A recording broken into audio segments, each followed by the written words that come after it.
Ndichikutambirai zvekare pano paDzirare 263 pano pachange ichikuzivisai manews updates ezvinhu zviri kuitika munyika yedu yeZimbabwe. Saka kana uchiri munyowani pathis YouTube channel kusubscribe mahara wetana on the notification bell so that patinodzoka neimwe post uchange uchingozvionera panapa paDzirare uchange uchiwana manews updates ezvinhu zviri kuitika munyika yedu yeZimbabwe. Muri Zimbabwe muzuva ranhasi naenda kubatirai live yaiitwa neNyati Family apo pavari kuchema kuvanhu vachiti tese tiri vanhu ende tese tine mafeelings. After vagadzira video rakapa kuti video iri riite mutauro vanhu vakatanga kuti Nyati Family inobohwa yakufanana neimwe kapo yatisiri kuda kudoma nemazita. Kune vari kuda kuzoona video rachona ravakatanga kugadzira rakapa kuti vanhu vavatuke, ndaisa link mucomment section reWhatsApp channel yedu. Kune vari kuda kuriona uyai kuWhatsApp channel rinenge ririko kuWhatsApp channel paunongonosvika uchifollowa WhatsApp channel yedu yaDzirare unobva wariona. Saka zvanoda kuti tiite kada kuti tione live yese yeNyati Family kusvika yapera apo paanga achitaura kuvanhu achiti tese tiri vanhu venyama ende wese achandituka ndichabloka. Ndoda kuti muone video iri. Tichapedza kuona video iri toda kuti titaurewo zvatinofunga mucomment section kuti voregera here kuita type yeskiti seravakaita. Video reskiti ravakaita ndarisa kuWhatsApp channel. Saka ukapedza kuona ko live yeNyati Family wobva wazopinda mucomment section wobaya link reblue ringe rakanzi follow WhatsApp channel yedu yaDzirare 263. Unonopinda muWhatsApp channel unongonosvika uchitanga kuona video racho. Panapa da kuti munzwe live iyi mubata masaizi ese mutaura zvamunofika mucomment section. Much love.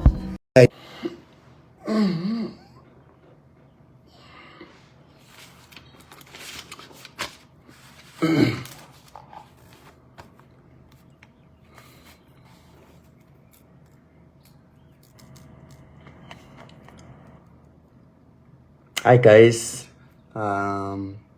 tasova pa live nemakayeni keni nemakayeni network yanga iri kungotisa saka tazodzoka sorry neku disappointa, but tokumbira kuti vanokwanisa kuuya wauyewo. Pane issue yandoda kuidresa mbishana. Issue chaina mbonyanya yayo kukura, aina mbonyanya yayo kushata, asi pane chinenge chichiitika chinenge chisingabatiwo munhu zvakanaka, anongouyo achiadresawo, because at the end of the day vanhu vatiri kuadresana nawo, vanhu vatiri kuengage nawo ndimi. Saka uyai zvenyu. Kune vese vari kuuya ndinokugamuchirai nemufaro.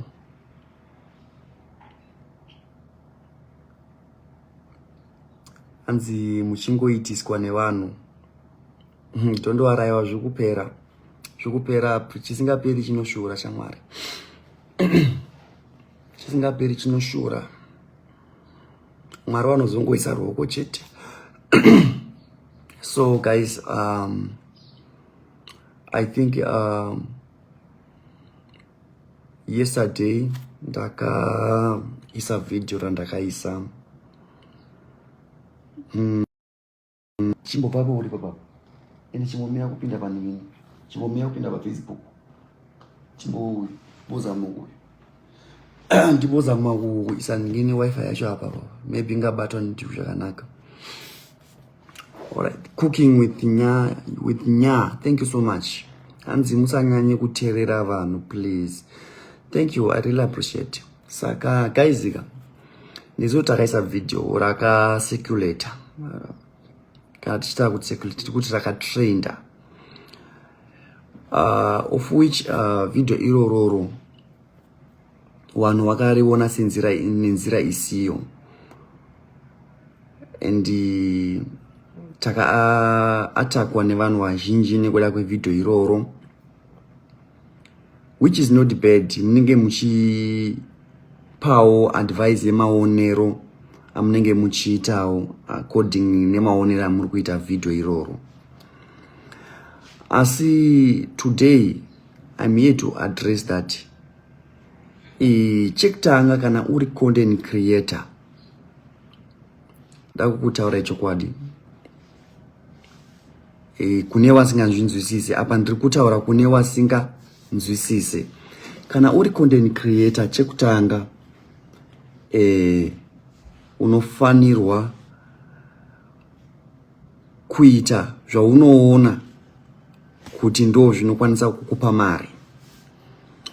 Kana tichitaura kuti kwanisa kukupa mari, tichitaura zvinhu zvinounza chaunga nezvinounza maviews. Handiti muri kuzvibata. Saka kana tichiti zvinhu zvinounza chaunga nemaviews, tenge tichitaura kuti zvinhu zvinotrenda, zvinhu zvinenge zvichiseculator in the world, ndo basa ra content creator. Because at the end of the day, ndikava nchiti yellow guys, mchaona kuti nicharamba ndiri pa 1.3 ndisingasimuki, nemaka yekuti hapana anonzwa yellow guys. Ukatotora Mozambican kana kuti Mozambian kana kuti South African omuti yellow guys muri sei, hapana, because hapana chanenge achinakirwa nacho. Asi ukaita international content yekuti munhu wese anokwanisa kunzwisisa zvaunenge uchiita, zvinogona kukupa attention pa page. Kana nhasi ndichibuda ndichikisa maikiki kana kuti mainyati, hazvire kuti everyday ndichabuda ndichikisa mainyati. Content is like inostage, is like a movie. Ndofunga vazhinji vedu takakura tichiona movie, actions. Action movie mamira akaita ndeyekuti action movie rine mapart akawanda. Rine mapart yezvebonde 1, rine mapart ekuchema, rine mapart ekufara, rine mapart ekutukana. Ndokuti rinzi movie riri kunakidza. Movie rikangoactwa ringo rine part 1 kana kuti part yekungotukana chete, harinakidzi. Movie rinofana kumixwa kuti rinakidze. Handiti mungozviona manje. Saka kana tichiita content, handika, it doesn't matter kuti nhasi ndaita ndichipenga here, mangwana ndaita ndichichema here. Andika, ndo content, ndo kunonzo kuengage, kupa wanhu content yakasiyana zuwa nezuwa. Because ndikaramba ndichiacta chinhu 1 every day, wanhu vanozokuudza kuti maakubowa because mukuramba muchirepeata chinhu chimwe chete. Handiti mazvibata. Saka content creation is to engage, especially nowadays. Wanhu vakuita anonzi matrend yekuti chinhu chinenge chichiseculator, chinhu chekuti ukakwanisa kuchiita uchokwanisa kukupa maviews. At the end of the day, maviews ya anokwanisa kukupa mari. Mari yayo obva ukwanisa kuraramisa vabereki, kuendesa vana kuchikoro nezvimwe zvakasiyana siyana. Handitika. Saka isusu issue yanyanya kuti unza pano haisi issue ye content kuti taposta video rakaita sei kana kuti chinyi. Issue yata uya nayo pano issue yeku ngonzi pese tingori like tingati tiri kana kuti bhara rinongo controlwa kunzi famba apa. So ini ndira kutaura kune vese ivavo wanoisa negative, wanongoraramira kutisa negative, wakangomirira kutisira negative comments, kuti life mudikana hainzwaro. Because iwe ukazviimagina kuti matukiro unongo uchindiita ukatukwa uchinzwaro, unonzwa seika, unobatsirikana. Because the feeling yaunonzwa ukatukwa ndo feeling, those same feeling yandinonzwa inini ndikatukwa inini nemunhu. Handikuzvibata. Saka I think ipapo the one thing chatiri and I don't know kuti ameno kuti tabudirirawo here kana kuti takuwana here kupfura nguva dzatanga tiri kumukuku, dzinoita kuti every day ndaita chakanaka kana chakashata ndenge ndichingotukwa. I don't know. Ndofunga makambozvinzwa zvinzi hapana rwendo rusina bus stop. Zvinhu zvinoitika pati pane zvimwe zvinosvikawo pakumbobvunzwawo zvigume. Enough inenge iri enough. Ndinowo mafeelings ama dzinodika awa wanotukawa. Kutone mabloggers andotoona wanenge wachitondirwira, wanotondireverera kuti asi Nyati ambotadzeiko zvamunombonyanya kumutuka kudaro, because ini ndirobopinda pamapeji vamwe wana andiona wachitukwa kudaro, wachikontrolwa kudaro semakontrol andinoitwa inini. Saka which means kuti andizivi kuti inini kuuya kwangu ndichita original content mararamiro andaita yanga iri mhosva here. Anditika after all kune wayanouya vachindituka vacho hapana kana mumwe chete akauya achiti dollar iri ndaona watambura. Vanhu vese vakandibatsira ndinowaziva, asi andione vachiuya vachiadresa issue yekuti itai so kana itai so. Because tingati kubatsirwa here guys. Inini handina kuuya ndichiti guys ndapererwa ndokumbirawo mapambasi ndokumbirawo shuga. Handina kumboya ndichidaro pasocial media. Ini ndakangoya ndichita real life yangu. Antika inini isusu vanhu vakatidira kuti ati fake life. I really know. Vanhu vakatidira kuti ati fake life. Thank you Lorraine Stole for 100 stars. May God bless you. Ndotenda, I really appreciate. Andi maona kuti Lorraine Sitole andipa masters. Asi ndandisina kumboti ndipowo masters. Ndo zvinoitika. Ndo zvinoitika munhu ano appreciate vanhu vakafara nezvataiita. Ndosaka vanhu vakati ngati itewo kuti vana vatikwanise kuvapawo something. Isusu taingoitawo content yedu. Atina kuti ndokumirawo ndipowo shuga. Saka don't say kuti ndinopema. If you are saying ndinopema, I know kuti you are my hater. Unondowenga ndisina kanda kutadzira because you only ngochiti ndinopema inini ndichiziva kuti ndaisapema. What is kupema? Chichi chinombonzi kupema. What is the meaning of kupema? What is kupema? What is kupema ama yangu? What is kupema? Anakuya ndichipema, ndakaya ndichita real life yangu, wando wakarwadziwa moyo wao wakati regaiti kubatsirei, but atina kuti tipei, atina kupema, atina kukumbira. Mabeggars ndo wana tunaona muroad watichi wakabata kakapu like this one. Ndikukumbirawo mundipo sugar, ndikukumbirawo mundipo 2 rand. Ndo wanonzi mabeggar, wanenge wachipema I know because ari kukumbira usina kumupa, ari kukumbira usina kumba, ndiye ari kukutanga. Asi munhu anongoti Anyati wangu ndanakiwa nezvaunoita, ndinoda kukutengera mota. Chii chinenge chakamboshata ipapo? Kune vanhu vakawanda vari kupiwa dzimotikari guys. Asi handisana mbonzwa chinzi vari kupema, but isusu nekuti zvakazoitwa nesu isusu takazobatsirwa, isusu takangobvumawo kubatsirwa, takangoti hongu life yakaoma tibatsire henyu, tabvuma kubatsirwa yonzi ukupema. What is kupema pakai? Tell me tiri kupema pakai? Like nyatsa kuzviimagine, nyatsa kuzvinzwisisa hama yangu kuti tikunzi tiri kupema pakai. Kana munhu uchitaura kuti waipema nemhaka yekuti guys come on, ndapota angu come on. Tiri vanhuwo guys wakangoitawo semi, tinowo mafeelings, tinotorwadziwawo patinototukawo paya. Hongu tinombozama kuzvibata, but sometimes taita watete guys, taita watete because unotukwa usina chawatadza, unotukirwa mubereki wako usina chawatadza. Come on guys, come on, ngati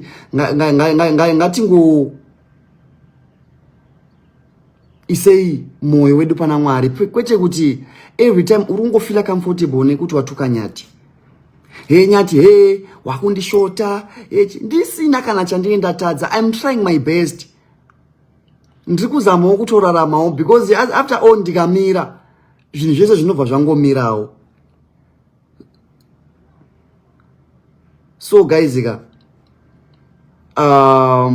hongu pasha vanhu vacharamba vachitaura narini kuti tiri kupema, but inini ndati ndigare ndakubatisa ichokwadi kuti nini anauya ndichipema, nauya ndichikumbira shuga kumba kwemunhu, handina kuuya ndichikumbira mari mumwe munhu.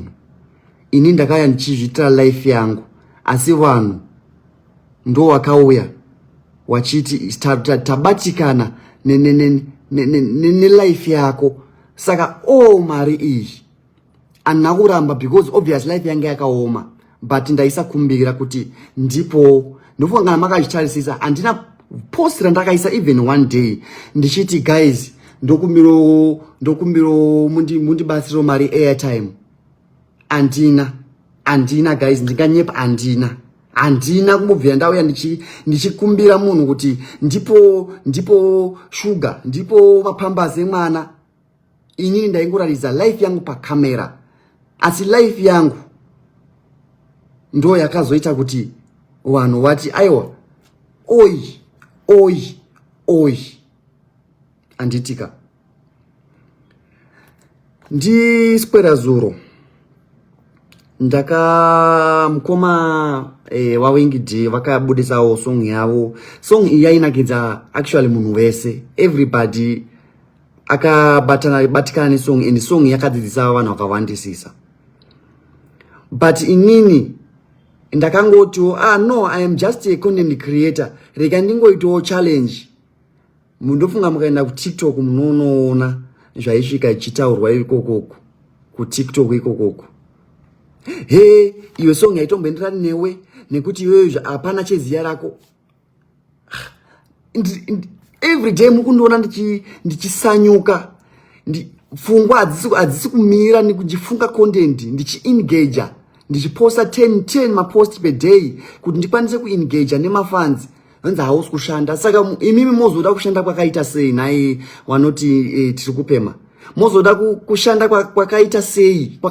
Kushanda kwamuda kwakaita sei? Kubata foshoro here ndo kushanda here kwamunotaura kuti ndo kushanda kwatingareva kuti ndo kushanda kwekuti vanhu havazoti uri kupema. Tiri ma-content creators, ndo basa redu. We are earning over 25,000 USD. Ndazotaura nhasi. We are earning over 25,000 USD every month. Ndozi tiri kupema pachi. Tiri kushanda guys, tiri kushanda. We are working, hatisi kupema, we are working. Tiri kushanda. Daini ndakangogara ndichikuenda ndakarara, hapana kana company yaiuya ichiti nyati ndikumbirawo kuti ndinokuitisa zvakati kuti ndikwanisewo kulifta zita rangu. And hapana akauya kuna nyati akabuda asina kubudirira. Mukanyatsozvitarisisa, hapana munhu akauya patiri isusu achiti ari kuda following kana kuti ari kuda kusimuka akauya akabva asina kubudirira.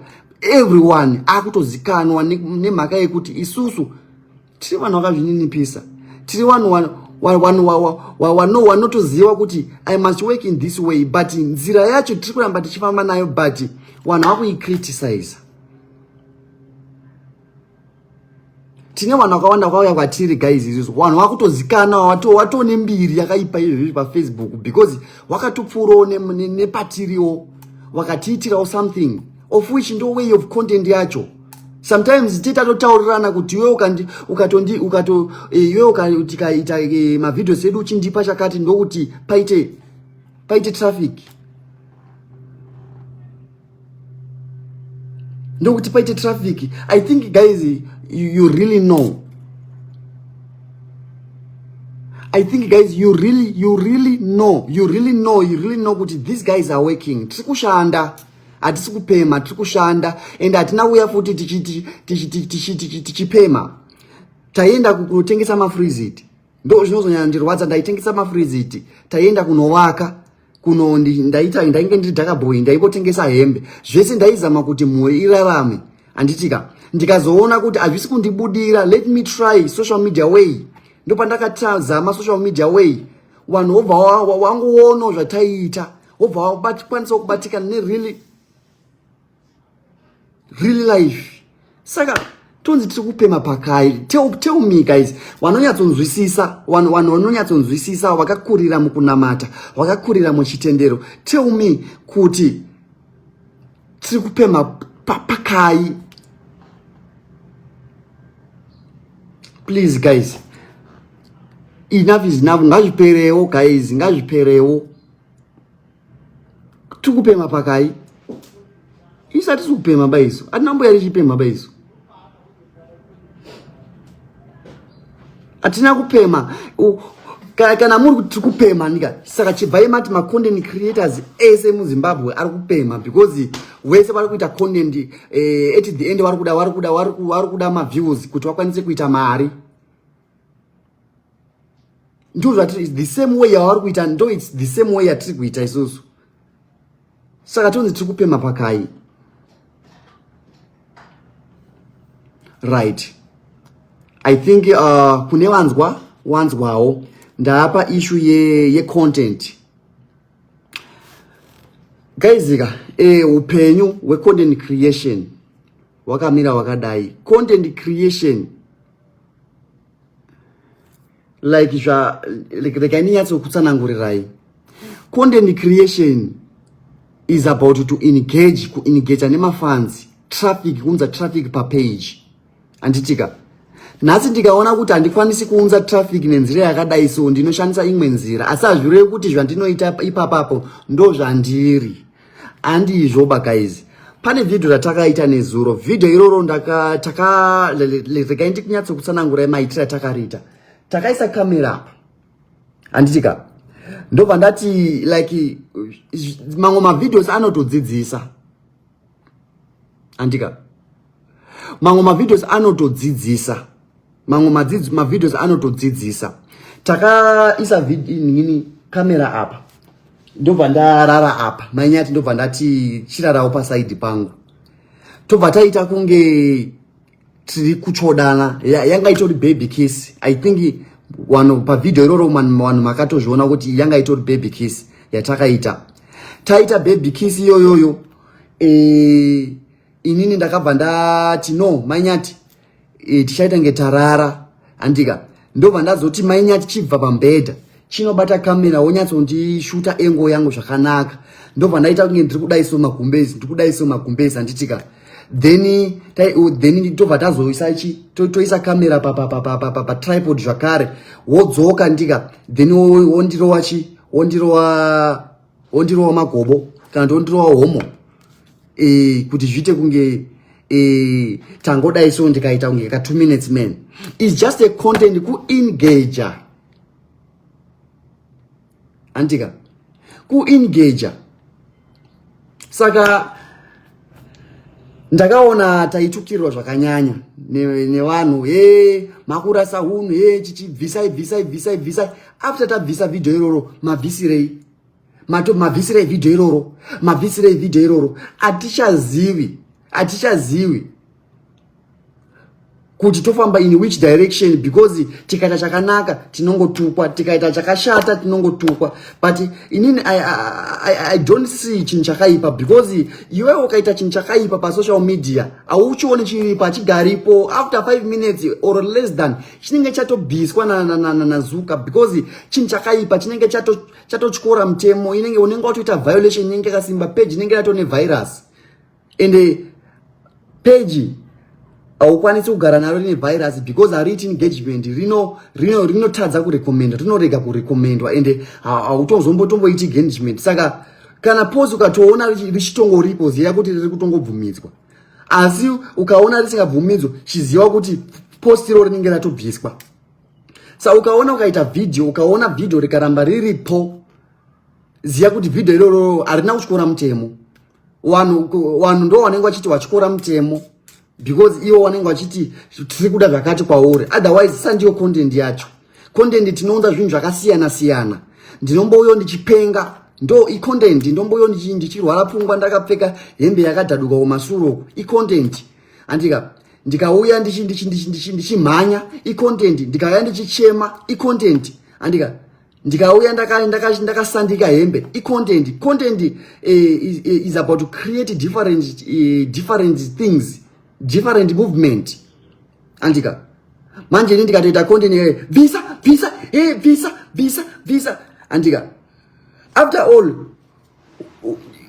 people wanoti visa wari kuita simba rekuti visa nekuti wari kufira sekuti wakatibatsira iwo wasina kutibatsira. Ndikato izvezvizvi sechai kuti mainyati ZW andika muone kuti pane maghost mangani ari kutora content yedu achitoitawo mari. Ndo the same one vari kuuya vachitituka futi ivavavo. Ndo the same one vari kuuya vachitituka. Izvi mukapinda pa social media panapa mukasecha kuti nyati mai kati nyati and mai kati mai nyati. Ini ndakasecha ndikaona about 135 ghost wana vari kutora content yedu asi ndo vari kuuya vachitituka. Tosha kuti tatadzei atina kuuya tichipema atipemi guys. Atina kuuya tichiti ningi ndipowo mari andinambobva ndakumbira munhu and achitobvumidzwa kukumbira munhu mari. Aibvumidzwa kukumbira munhu shuga mbamake achitobvumidzwa izvozvo. Wabereki wangu wana kundidzidzisa kuti wewe unofana kurarama life yekukumbira.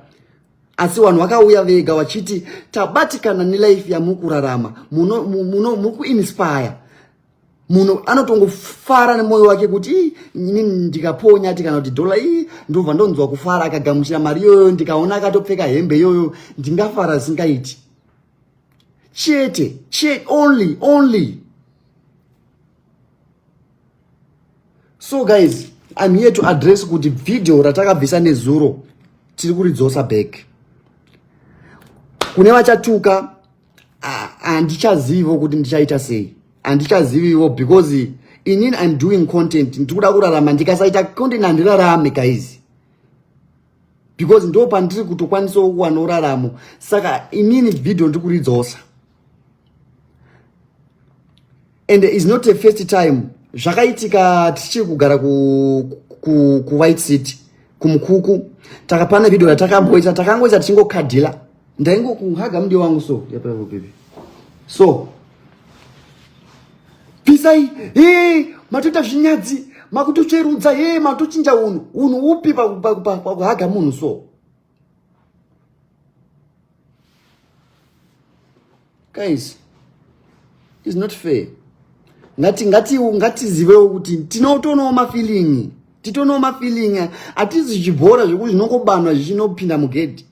Titonawo mafeeling takangoitawo semi takangofanana tiri vanhu vamwe chete takangosikwa nemufananidzo tinongorwa vanhu vamwe chete. Saka guysika please ngatisauye tichitukana. Kune vamwe vandakanzwa wakati Fred hanzi ndakatuka munhu nyaya yacho handichanyatswa kuirangarira.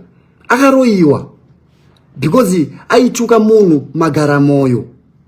Ndo kwazvinozonogumira zvinhu zvacho because kana wazotuka munhu zvakanyanya munhu anozoguma ofunga dzakaipa. Mumwe akaroiwa. Nai Yuvoni Mandipira, thank you so much. Thank you for supporting. Hanzi chi chavakauya vachipema. I want to know chi chatakaiti chipema, chi chatakaiti chikumbira. I think zvimwe zvinhuka zvinoda kupota uchimboadressawo tichimboonesana kumboonesana handitika so that wamwe vanhu understand. Vamwe vanhu vakazouya panzira, vamwe vanhu vakazouya tatosimuka kare saka vanofungidzira kuti baby taipema. You see, but hapana kupema kwataimboita isi hatipeme isusu. And I hate chinhu chinonzi kupema mulife mangu. I hate that thing. I hate andife ndakadaro nyango dai ndanga ndisina mari andipemi zvina ndipeme basa ndopema basa kundikumbewo basa ndishande nemaoko angu ndikwanise kurarama. Apa ndikushanda nepfungwa dzangu. I am creating video, I'm editing video every day. Andikumanage ma TikTok account, ndikumanage mairi ma Facebook yamainyati ndinoimanage because awasata kugona kuimanage ndinde ndichowabatsira kuti ono manager. Ndinozonzwa momo yanzi komukupostera imanyati pa page. Zvinomeka sense ere. Page iri ndera manyati page yamukuona iri nyati Gilbert takangoisa nyati Gilbert Nyamanindi because Facebook yakataura kuti tikwanise kukupa verify badge unofanirwa kuti ukwanise kuisa zita rako rechokwadi riri pachitupa kuti tizoverify kuti panozohekwa page rako riri easy kudzoka because page rako rinenge riri mulist. Antimozvona ndo zvakataurwa ndosaka takaisa, otherwise pangadai pangana nyati ZW and page ndira mainyati. This is my nyati page iri rakanzi mainyati is mainyati page. Mapage aya ndeake esa anoposta content kwaada. Antimazvona manje anoposta content kwaada, kwete kuti mumwe munhu anouya achitaura kuti posta apa. Oi, I hate chinhu chinonzi kupema. Brenda Sibanda, I hate chinhu chinonzi kupema. Yes, I hate chinhu chinonzi kupema. Andipeme baini ukaona chinotaura kuti unopema unenge utori muwengi wangu. You are my enemy. You are my enemy because inini I hate chinhu chinonzi kupema in life. Anditika andipeme be ndopemerei. Andina maoko ndakangopiwa naMwari wani. Muromo wekutaura ndichikumbira basa ndakapiwa naMwari. Saka ndopemerei ndienda kushongonsora Mwari izvi kana ndakupema. Ndoshanda inini guys inini bvunzai mainyati. Inini I'm a work hard person. Inini ndakamboita zvebiltong. Inini tichagara kumukuku. Ndichida kuzama kuti zvinhu zviite because inini kuti kubroke yandakaita ininika ndakabirwa mari kuJoburg. Ndakabirwa mari yestock kuJoburg ndaita zvekutengesa. Ndo pakangotanga kubhedha life yangu apa kamwana kanga kari kadiki. Ini ndakatombozama kuita zvebiltong. Andika kunohodha nyama rump steak ndichiomesa ndikagadzira dry rangu nenjere dzangu ndichitengesa biltong mumabhawa. Every day ndichitengesa biltong mumabhawa. Ndikaona kuti biltong haina profit. Andika pa 1000 rand ndaiona profit ye 150 rand. Ndikaona kuti haina profit ndikambosiya zvebiltong tikamboita zvekutsvaga mabasa mapiecework kuita sama garden boy. Tichipinda mudzimba dzevanhu tichishanda hard. Andika tichishanda hard. Then tobva taona kuti zvemagarden zvikunetsa vanhu vacho havasi kutipawo basa. Tobva tapinda mumaeyes kuzviitira kutengesa mafuriziti taistock about 10 packets per day. Dzichipera tichitokwanisa kutenga hupfu, tichikwanisa kutengawo mapambazi. Asi zvinhu zvanga zvisiri stable, still life yanga yakaoma because imba yataigara chaicho taisaziva kubhadhara rent. Asi information yacho yese wanhu ndo waibvunza wega kuti saka wanhu ndo waibvunza wega information iyoyo kuti saka mukumborarama sei, rendi mukubhadhara here. Andika wanhu wakaita nhande mutande so kumhanyidzana kuti toda kuti tibudise vana ava. Andika the reason yaita kuti vanhu iwawati waida kumentionwa because angari makambani wanenge toda kuti mentionwa. The more andinokumenshena company yakati, the more andinomenshena pano pa social media kuti yanditira chakati. Andika is the more yairi kuita maclients akawanda. Andika ndine makambani akawanda atakamboshandira isusu. Andika aitiudza aigara chititenda thank you so much. Maclients akwira ne 30% because of you. Andika guys like ukaziva kuti pa social media pakawanda dzakawanda nzira dzekuadvertisa nadzo chinuka unokwanisa kubatsirikana. Andika kuadvertisa munhu andika hazvirevi kuti ndikati guys kune company inonzi yakati inotengesa mafuta ekutsvukisa. Saka guys handei tinotenga mafuta tikwanise kugadzira skin dzedu. Sandizvo zvinoitwa guys pakuadvertisa. Munhu company inokwanisa kutouya andika yondibatsira yokwanisa kugreba attention, yokwanisa kugreba traffic. Andika then uzotaura kwapo yokupedzisira kuti inini ndiriwe company yakati inoita zvemafuta anoita zvekugadzira makanda evanhu ndindabatsira Nyati family. Wanhu tanga kutokufarira ipapapo watoita macustomer because waratidza mwoyo wakanaka. Ndo mamwe maitira atinoita. Atimazvona manje.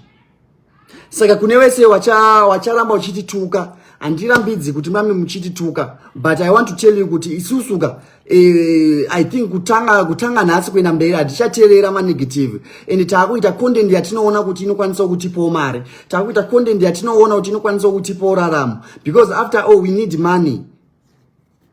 We need money. Chakashata kuzobuda ndakashama ende ukazotobuda wakashama futi video iroro aliskweri riripo chimbotizama iwewe une profile yako usina page chimbozama kubuda wakashama anditika woposa uone kuti unoita 5 minutes ere page video iroro riripo aurioni saka zvinenge zviri bad aurioni. But ukangoita content yako uchizvitira mafaniza ako uchizviactirawo hako is good.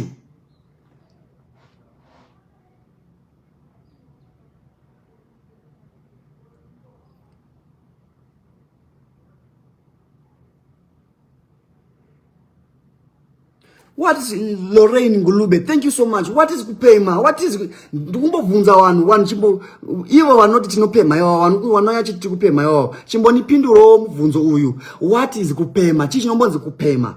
I want to know what is begging. Kana wazoziya kuti kana wazonipindura kuti what is begging ndochikubvunza kuti wakambondonepi ndichita zvinhu zvakadaro ndochikubvunza. Vanhu vanondipupurira pano, vanhu vanondipupurira because kune vanhu vakatifollow kubva pakutanga nanhasi vachingori nesu. Antika wanotipupurira.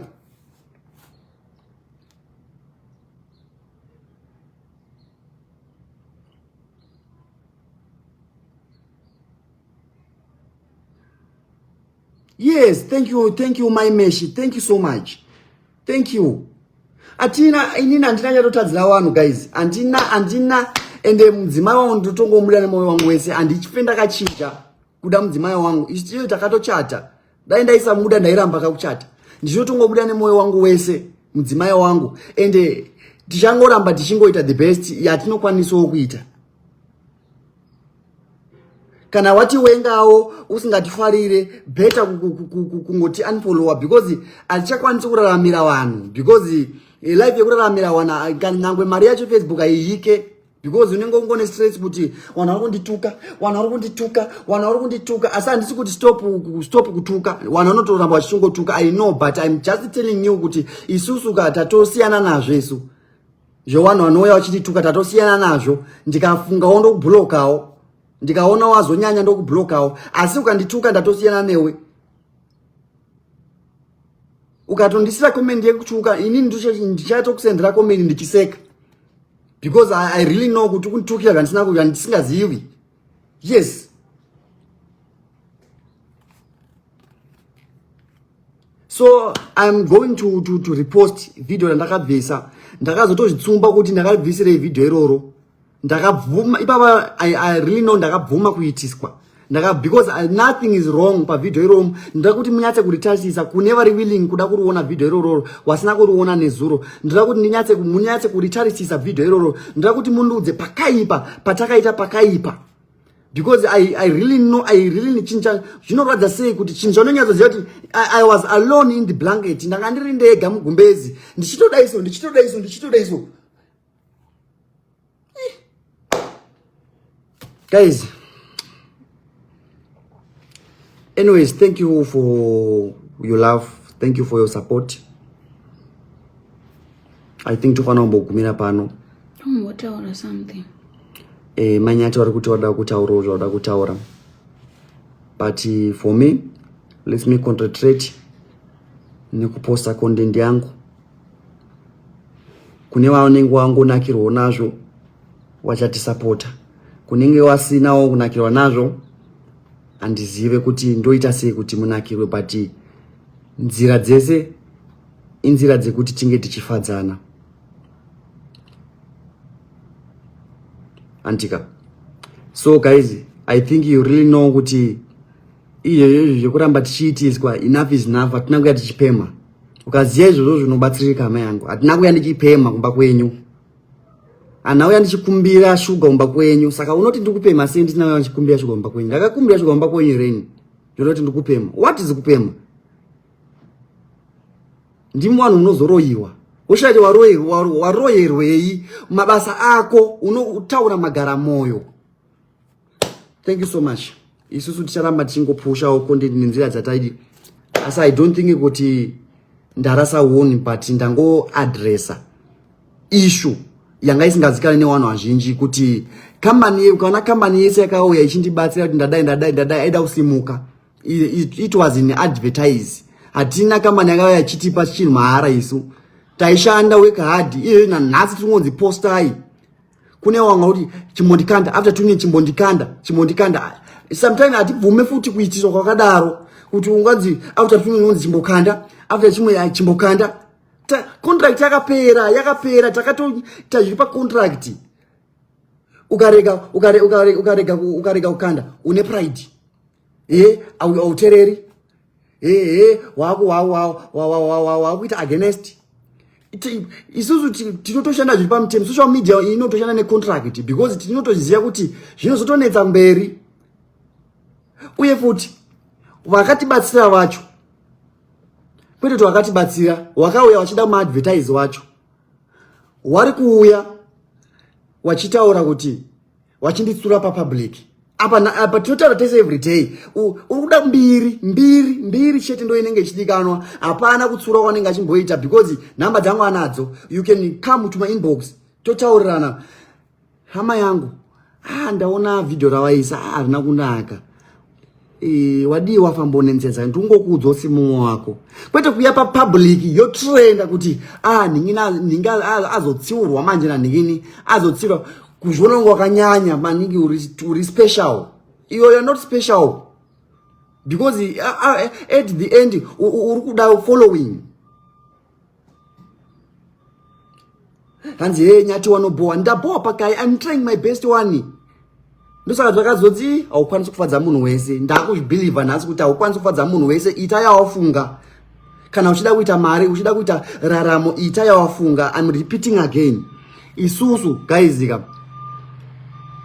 tinoshanda tinoita content apa content yacho zhinji ndo iri kutipa mari content isiri kudiwa yacho iyoyo ndo iri kutotipa mari yakawanda isusu our highest video was on 5000 USD highest video riri one riya rakaita 47 million riya ramaikike water baby water rakaita about 5000 USD dollars video irororo wonza asiya rega rikakudza following ndosaka takazokwanisa kupinda mu 1 million izvo zvitamu 1.3 million which is not more zvakanyanya asi kwatiri isusu is more because taisazvifungidzira kuti ndo patingazosvika udi patingazosvika ipapa at the age of 20 Mike 119 now inini ndini 20 inini ndikutena 21 this year Mike kwari kutena 20 takangosiyana negore chete andika my followers yativatarisiri patinofamba mese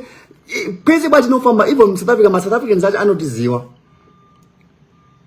ende tine nyika dzinotifollowa isusu tine Kenya inotifollowa zvakanyanyisisa andika mukatotsatsa palist remafollowers edu tine Kenya Nigeria iripo inotifollowa South Africa iripo inotifollowa Zimbabwe iri tine just only 4 countries andidi kunyeperera tine only 4 countries dzinotifollowa andika zvongonzi ita chete zvikuda vanhu chete ita zvatiri kuda visa guys come on guys tiri vanhu tiri kuraramisana tiri panyika panapa tiri vanhu munhu wese arikuda kurarama inyewe ukatoti ndikuda basa ka ndotokuitirawo madhiri kana ndinewo connection ini ndikatiwo nditewo basa chindibatsirawo ndikwanisa kuwana basa yes kana uchida kunditsura uya kuinbox tinotaura tese every day but unouya uchinditsura panhingini unoya uchinditsura public unoya uchinditsura public kuti uwane mafollowers I know kuti unenge uchida mafollowers ndechitoziva very well kuti uda mafollowers andika uya kuinbox totaura one inbox togachita every day but wasiya inbox yangu wauya uzonditsura public that makes sense zviri pachena kuti unenge uchida support apa unenge uchida support yenhema we are trying our best guys we are trying our best hazvitozikana mangwana utomuka zvonzi nyacho watenga mota tiri kushanda nesimba asi tine strategy yedu yatinoshanda nayo tino mashandiro edu atinoitawo as my young as content creator vachiri kuda kusimukawo uye tinodawo freedom tinodawo kuraramawo live isingangonzi ita chakati everyday ita chakati zvinorwadza guys zvinotorwadzawo handikunyeperei but zvinotorwadzawo guys andika saka guys thank you so much regai tipe manyati wataurewo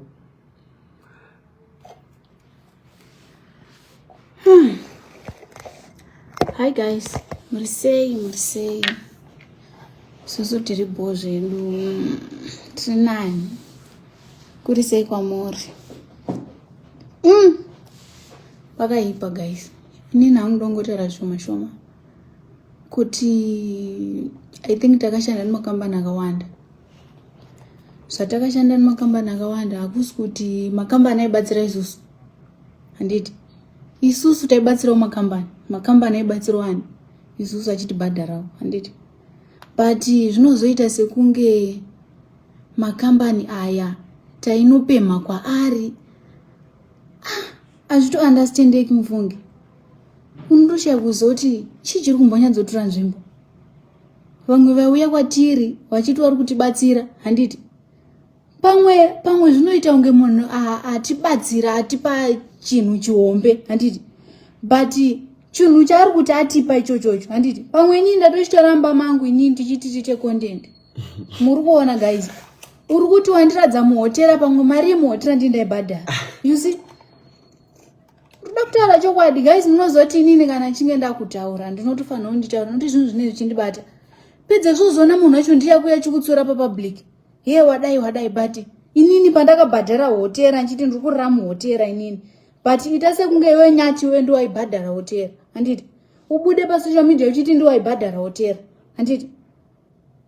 Atitauri tinongonyarara zii. Handiti. Atitauri ba. But mari ninge ritobuda ndedu isusu. Muri kuona guys. Ndochokwadi atidi kuti ti100 kana kuita sekuti chokwadi kwanaka. Atisidodomana nemazita kana kuti chirido taure chokwadi kuti pane zvimwe zvinhu zvekuti unoita unge wauya uchindibatsira wandipa hembe, wandipa boots, wandipa everything. Handiti. But pamwe ndindatozvitenga mari yandabuditsa muhomwe mangu. Muri kuona? Ndatobuditsa mari yandabva muhomwe mangu inini kuti nditenge zvinhu izvozvo but ndazvishaya madzinodiwa ndashaya kuti ndingazvitsanangura sei. Mainyati chakazodai. Mainyati chino nendorino mabudgets guys. Ndikutogaya kuti izvezvi kumusha ndoda kuti nditoite chinhu changu chakati. Muri kuona? Hanzi kupfuma ishungu. Kuti munhu uzonzi wani chakati watenga bhasikoro chairo. Hautengi bhasikoro uchiti ndiri kutenga mazihembe, ndiri kuenda kunoiswa makeup, ndiri kuenda kunogadzirwa musoro. No. Unotoibudgeta 500 iwa 50 rand unotoibudgeta kuti ndoita chinhu changu chakati kumusha. Senini namenoti ndakaita ndikatofunga kuti ndatotengera mwana wangu boots dzembox. Ndinotobudgeta ndinotosacrifice kuti ndigare musoro wakati nyangarara. Mwana wangu aite zvaanoda, ndidi life yandakararama mwana wangu airarame. Izvo handidi. Ndiri mudiki hangu but handitozvidi kuti nditi mwana wangu life yandakararama inini inorwadza. Ndichipfeka uniform yakadaro yoraramiwa nemwana wangu handidi. Ndochokwadi but kutaura chokwadi guys ka. Kana ndichinge ndatadza handiti uya ku inbox unditaurire kuti aiwa mainyati apo wabhaisa. You see? Kwete kuti unoti pajekerere namba dzangu unadzo namba dzangu but unonoti pajekerere ipapo mainyati wadai hazviiti zvawaita. Uri kuona? Ko ukangouya ku inbox unditaurire kuti mainyati apa ita so. Handiti. Kuna umwe akatongomirira kuti mainyati akangokanda posti chandangomirira kungomutuka chete. Kungomutuka nekutora posti roro riposta kwake pamwe pacho otondishandisa kana kutokumbira ndipewo mari yekutengera kiki mapambasi. You see? Wakaisa profile rangu wakanyora zita rangu everything otondishandisa kukumbira. After that ndoona nochiti mainyati wanopema. Mainyati wazokumbira mari yemapambasi. You see? Unotozvishayirwa kuti pane yakambotendera kuti madhezi achinzi mainyati wakumbira munhu mari. Uri kuona? Ndizoone post yacho haisitombori page rangu ende munhu ari kutoshandisa zita rangu kuti mainyati. Oenda otonyora pa Facebook kuti ndiri kukumbira mari yemapambasi ndazopererwa. Ndoda kutengera mwana wangu chikafu. Apa handisi rini. Uzongonzwa kuzongobuda pa social media kuti mainyati wari kupema. Mana. Zvakaoma. But guys, ngatisadaro. Pafe. Tinotorwadziwa zvakanyanya, kurwadziwa chaiko. Kurwadziwa isindiriseni mazonotoshaya nemwiri chaiko. Nekutukwa. from Norway hautuki munhu haupinduri munhu but unongotukwa because unoziva kuti nyange uka posta video ukasapinda mukomezi section macho uchiengage nemafans ako inenge itori mhosva. Ora ndikazopinda ndiri kuengage nemafans acho andika imhosva futi kutukwa chete. Inini pachokwadi chaiko munoziva handisi munhu wekuti ndinoraramira kuti sezvo ndahora kana ndine mari ndido nditotenge mazibhegi ehembe ndoda kuti ndichene. No, ndinotoda kuinvesta ndochokwadi. Inini ndinoda kuinvesta kuti mari yandiri kushanda ndoda kuiona kuti iyi mari yangu iyi yashanda ichi hembe ndotenga handizofambi ndakashama but ndinoda kuinvesta first ndochokwadi. Ndinotoda kutorarama life yandinoda ndichairarama life yo but not now. Pari zvinoda kuti nditomboitawo zvinhu zvangu zvoti ndinoto hanzi kupfuma ishungu kuti uzonzi munhu yane mazimari. Kupfuma ishungu shanda uchibhajeta uchishanda chinhu chine musoro uchitovaka kuti ayo apa ndikuda chakati handiti ito chinhu chinoti chako chaunoti ichi ndindakachiita ichi aiwa ichi ndakaitirwa handiti but ita chako iwe chaunoti ichi ndechangu ichi handina munhu anondudzira pachinhu chako. Ita chinhu chinoti chako. Senini handiraramiri zvezvoti sezvo ndatobvisa mahepisi angu ndakutofanira kuti nditonurukwe mamwe noti ndinozonzi zvakati. No, ini kana chitoona kuti situation haisi kutondibvumira izvozvo handiti. As long as imba mangu tine shuga, mafuta, salt nehupfu nditori covered. Ndakakura ndinzi usaende kunokumbira salt kumba kwemunhu, gutsikana nezvauinazvo. Ende zveshuwa ndiri munhu anogutsikana nezvinhu zvandinenge ndinazvo. Ndofunga munozviona pamwe pacho unozotaura roti guys ndakanobhadharira vana vangu school fees. Waningina wanyati tinotobhadharira school fees. Waningina wangu tinobhadharira school fees. Wabereki vari kudya vachiguta. Guys ndochokwadi. But ndoraramira here kuti mwana wangu bakwedu ari kudzingwa kuchikoro kumusha uko. Ndiri kuita kuchinjanisa ameno hembe bhutsu. Mona guys kugona nehembe nebhutsu. Ndinotoringanisa kwese. Muningina wangu apfeka here. Hanzvadzi yanyati yapfeka here. Muri kuona yaenda kuchikoro here, ine mabhuku here, ine peni here. Zvese izvozvo ndotofanira kuti ndizvione. Zvino ndikada kungoona life yangu chete kuti ndarukwa musoro. After 2 weeks ndabvisa. Handiti ndinozvirutondinetsawo kuti maepisi handisi kutomada musoro mangu. But zvinhu zvekuti pamwe kutori nevakadzi wandozviunderstand. Kuti aiwa situation namai nyati pamwe mahepisi haasi kutomada musoro make totally. Handiti saka ndoramba ndine chinhu chandisi kuda. No, ndinofanira kufila comfortable kuti aiwa izvezvizvi zvanditori izvezvizvi nditori bhoko. Yes. Kwete kuti ndoita zvekungonzi ite chakati ndiri kuda kuinvesta guys handidi kunyepa. Nhasi uno ndikafuma ndanzi Facebook yanzi dhugwa ndofanira kuzoti aiwa inini ndiri kunomira pakati. Ndiri kutotsvaga mushando wangu wekunoisa pakati. Nyati ari kunomira apa. Kiki akanzi nhasi Kiki uno akuenda kuchikoro. Kiki ndofanira kumubhadharira school fees chikoro chiri nani. Handidi futi kuti mwana wangu apfeke madhumbusa andaipfeka. Ndozvandiri kufaitira nhasi uno.